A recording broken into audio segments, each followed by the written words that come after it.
warm welcome. You're watching a special media conversation series that I'm getting to you on my YouTube channel from Brussels in Belgium, where I happen to be for a European Union Connecting Media Conference.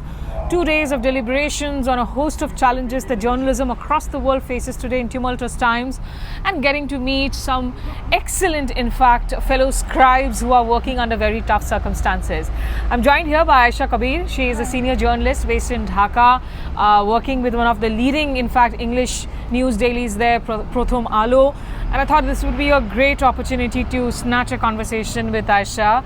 Keeping in mind all that's happening in Bangladesh is, of course, of immense interest to us as Indian nationals and as a journalist in particular who was there in Bangladesh last year in August covering what happened, the ouster of Sheikh Hasina. Yes. How have you been?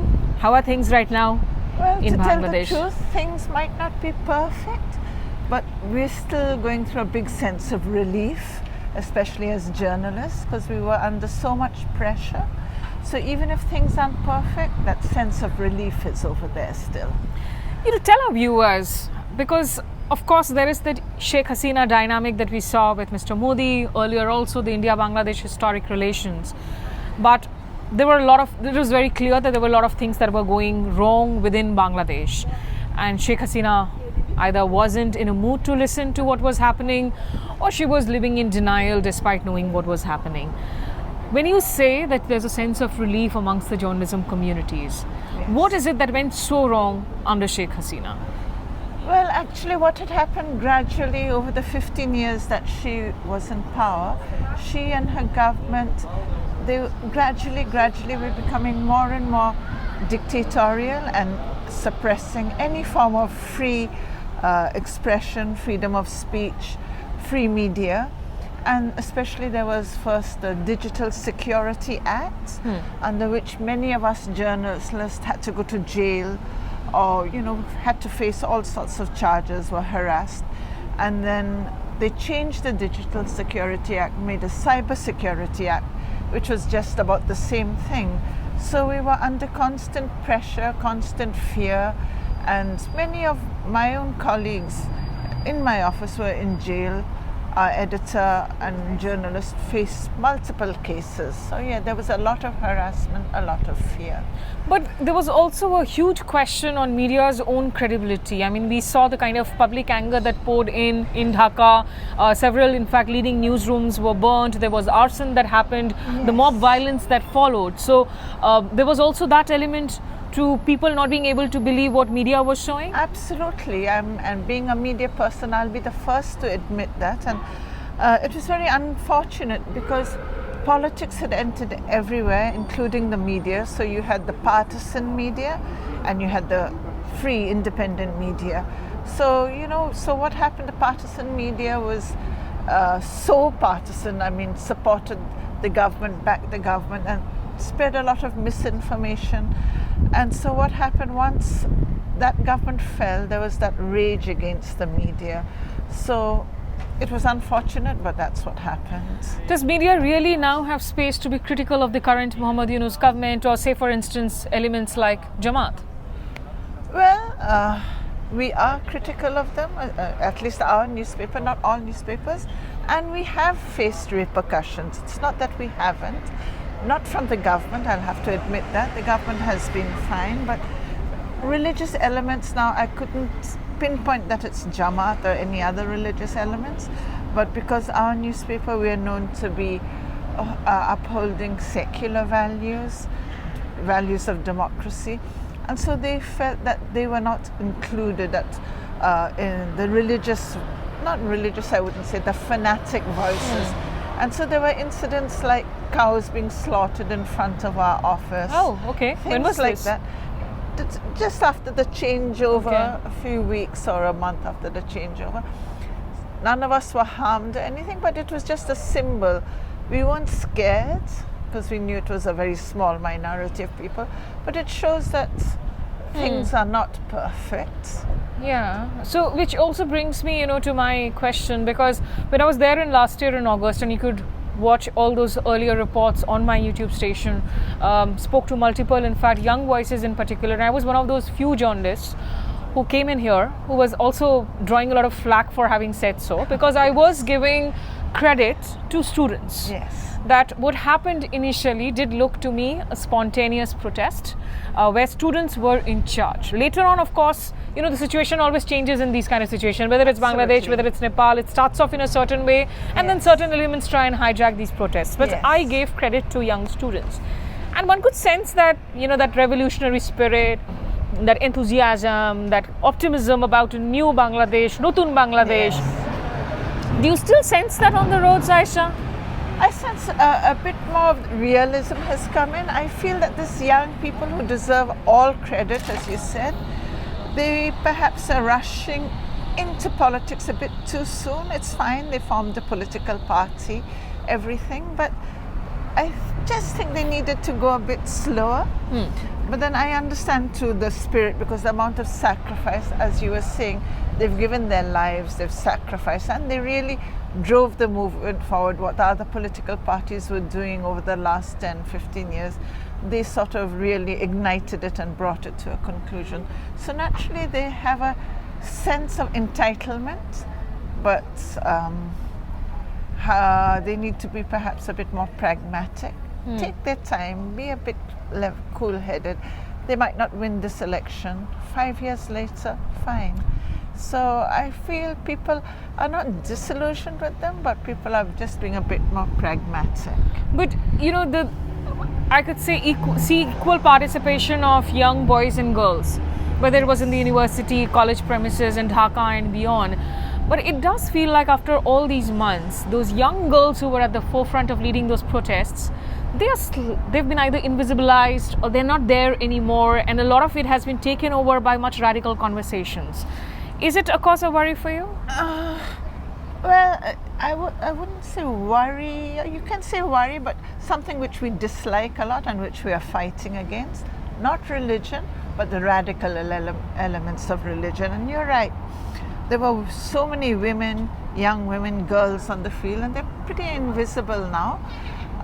Not completely, but a lot of them who have voluntarily opted out because they don't like the environment which it's in.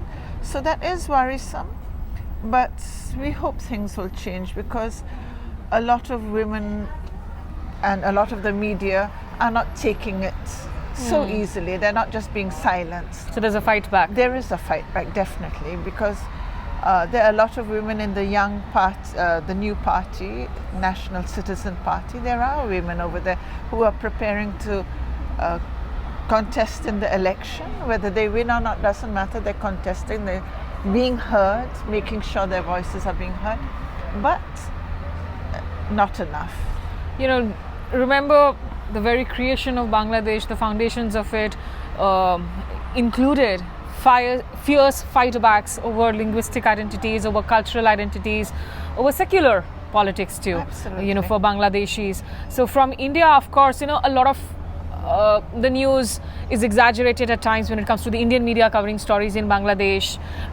It's a problem, which is why you also see a lot of sort of anger towards Indian media within Bangladesh. But a lot of the worry and concern is also justified at times, I feel like, particularly when it comes to Bangladesh's, you know, strategic choices that it's making under this interim government right now, whether it's the pivot towards Pakistan, whether it's kind of the continued sort of hostility, if I may say so, towards India. Is that a popular sentiment on the ground that the government is going by? Well, I'll tell you, there's with our relationships with India, as far as the people are concerned, it's always been a sort of love-hate relationship. Yeah. The people love India, but the governments and all, it's always been this mixed relationship. What I feel the problem was during Sheikh Hasina's rule, where our relationship with India was really at the height, which was good because we need to be good friends. But at that time, these religious elements, who were perhaps not even radical, they were so suppressed. It was like a sort of pressure cooker. It's now that government has gone away, these religious elements have just sprouted up so radically. So we're hoping that this is not going to last. They'll not enjoy an electoral support per se, you think, or a popular political support from people? not as much as they expect they will. Perhaps a bit more than we expected, but not as much as they expected. So we're just hoping that the by secular voices, I don't mean non-religious voices, I mean non-radical voices, those hopefully will be strong. That's an important distinction to make between your non-religious voices and the non-radical voices. So Ayesha, crystal gazing into next year, a few months down the line is when we are expecting elections. Yes. Crucial elections, remember, in Bangladesh, in Nepal, coming up in 2026. Both the countries have seen Gen Zs take to the streets, similar contexts, but a lot of differences too in aspects. You think the Awami League, I mean, Sheikh Hasina is still in India, still a matter of anger between the two countries, a cause of tension. You think Awami League has completely lost its base? Will it be allowed to fight elections? Will it be able to regroup under a different leadership? I wouldn't say it's lost its base, but I feel it should. The people are there because Awami League was a popular party, whether good or bad. So it hasn't lost its base. But that's the Belgian police. They seem to have a knack. Every time I'm doing a conversation on the media series, there's that loud siren. So what I think is that well, to be fair, BNP is saying that is welcoming the Awami League can participate in the elections, but till now it's been a more or less no, they're not going to participate in the elections.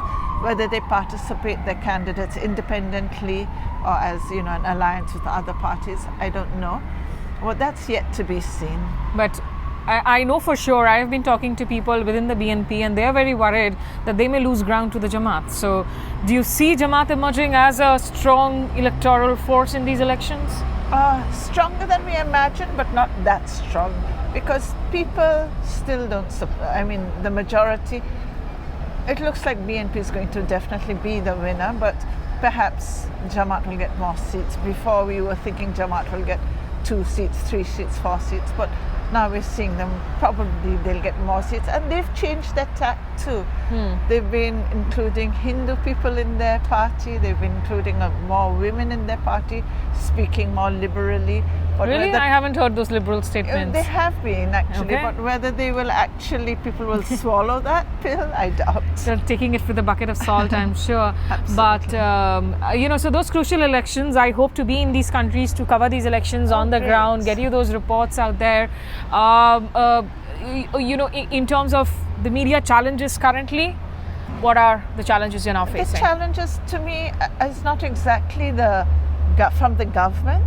The media challenges are from different elements. There's a lot of instability popping up here and there, whether it's from Awami League, people underground, coming up with all sorts of violence, whether it's the radicals.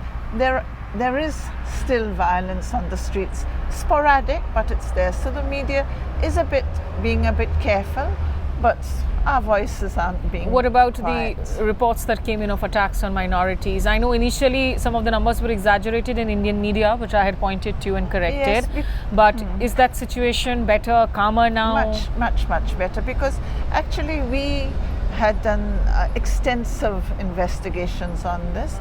So a lot of it was perhaps members of the minority, but not because they were minority, because there was a backlash against those who had been wielding their power during Awami League time. So it was against them, and if they happened to be members of the minority, naturally that would come out as an attack on the minority. But that has lessened considerably.